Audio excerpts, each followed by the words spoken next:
Ingqungquthela bizodonsa izinsuku ezintathu bekulindeleke ukuthi iqale ngolwesithathu kuleli sonto, kodwa ke ubuholi besikhashana esifundazweni buthi ngenxa yezinkinga eziningi engakaxazululwa kudingeke ukuthi ihlehle. Total number of dispute lodged with the PDRC stands at 105, while many have been resolved.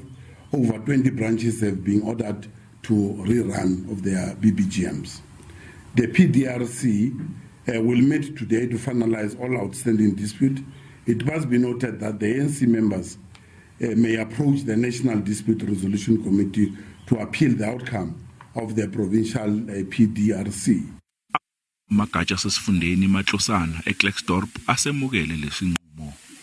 Firstly, we welcome the postponement by the IPC of the provincial conference, but must also state that we are not happy about the comrades who will be continuing to be the referee, the players at the same time who serve in the provincial dispute resolution committee. A lot of members that were excluded from the process that need to unfold in our ward. But I think it's a good day for us to say things were never done good in the ANC, especially in different wards in sub-region Yamatozana. Kusenjalo kunomhlaziyi wezombusazwe okholwa ukuthi ukuhlehla kwalengqungquthela kwenziwa ukuthi iqembu elibusayo alikwazi ukubhekana nenqushunqushu zangaphakathi. That's an indication that the internal workings and structures of the ANC in the Northwest is problematic.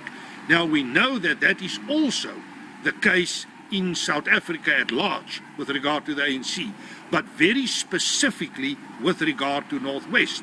My understanding is that there are more than 60 conflicts that need to be resolved before the provincial conference can take place. Yokuqoka ubuholi manje kulindeleke ukuthi banje ngoNcwaba ukuze amagatsha azokwazi ukuthola isikhathi esenele sokulungisa izingqinamba abhekene nazo.